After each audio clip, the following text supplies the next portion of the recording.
welcome everybody here at Zaragoza. This is the Water Tribune. I play the role of director. It's an honor for me to do that. And I'm very pleased today to be linked to Asia, to China, to India, to Indonesia, and to Uganda. We here in Zaragoza are very keen about the results of the Global Development Learning Network. What I want is solutions, ideas that we can provide to the Zaragoza charter people who can do something and help promoting these solutions further on. Give us examples from your countries. Share your fantasies, your creativity in this meeting. What is driving the protection and what is driving the conservation? In China, we have the culture is we have to learn from the mistakes, learn from the history, learn from the past.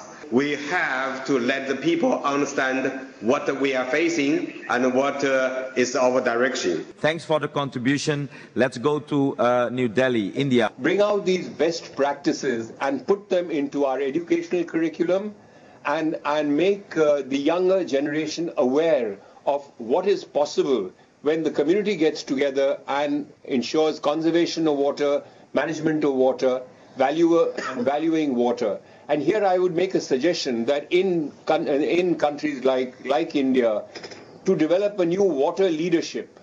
I think that's one concept that we can really promote, develop young water leadership by through schools and put this across as a societal change. Millions of Indians from North India travel all the way to the city of Hardwar to pick up the water from the Ganges and walk on foot at least from a distance of 300 to 400 kilometers. They are called Kavadiyas, and it's a respect for that water. No doubt about it. But the challenge that the country today is facing is how do we keep our rivers really clean and revive our old traditional values on that.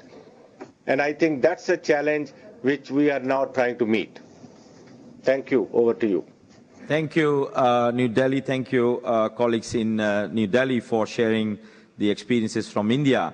Let's go to Jakarta, Indonesia. If we talk about the religious side of water, as you know, here in Indonesia, almost 90% of the population is Muslim.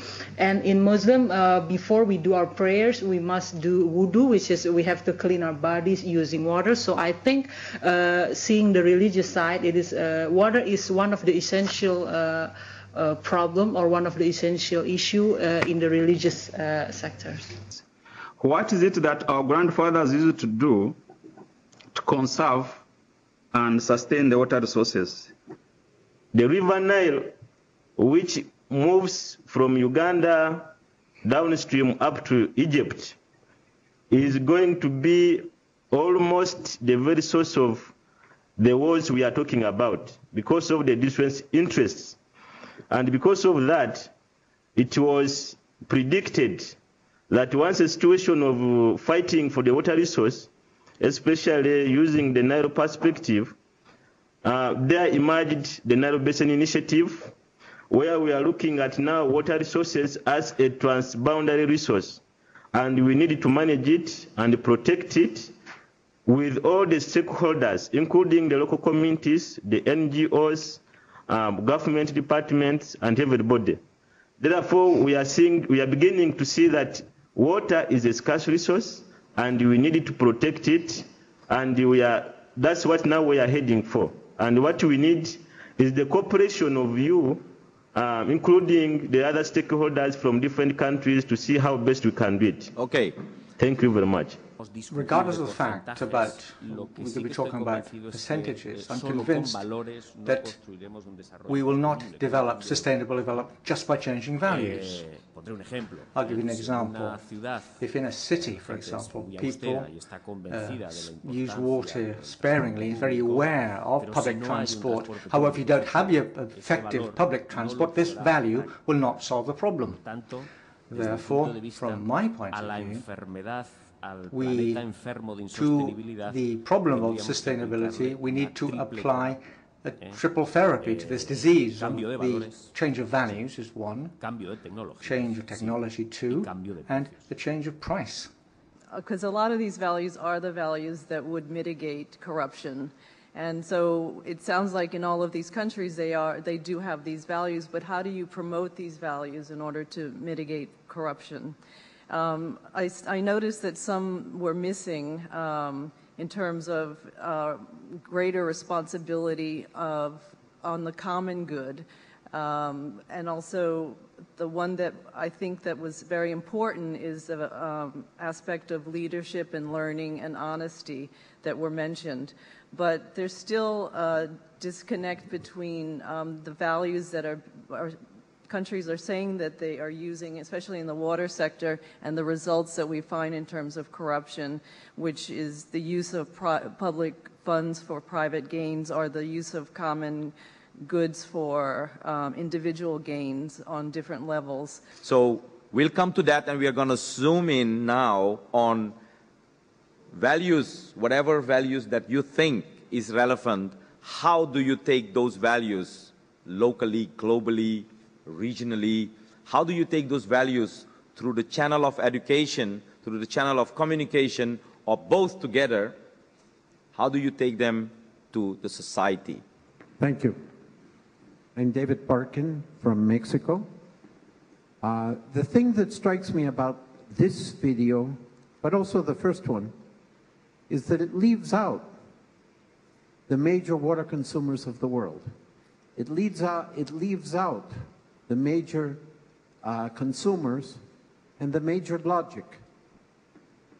In a world in which we're talking about producing automobiles and producing petrochemicals, an automobile costs 6 million liters of water to make in virtual terms. Petrochemicals are equally intensive in the use of water.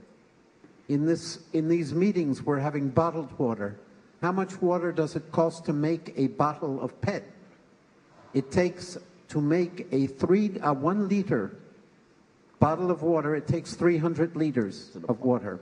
So I ask the question, are you dealing with the real issue when you're asking people to be more conservative? You're asking for a consciousness of people when the real problem of consumption is the organization of our economic system. Okay, thank you very much. We'll come to that. Thanks for this contribution, and you are touching a very deep issue on these values, on the way we consume things, the way we deal, the way we have, the way we see the real reality. Opportune, timely, to say that we need rapid change, because time is short. We are living through an emergency. The big question is, how do we find shortcuts to come to this change? If we had all the time in the world, we could undergo change.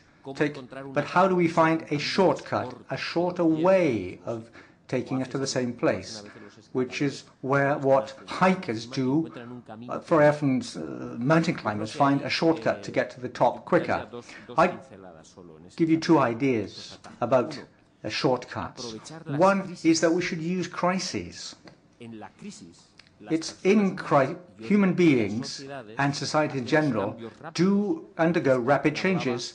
Aten was talking about the difficulties to do what I want to do, how to take my good intentions and change them into actions. All of a sudden, if you have a friend who has a heart attack, for example, they change their way of life after the heart attack. They change the way they stop smoking, and that's a change in 2 months after a heart attack because of the situation of crisis this person has gone through.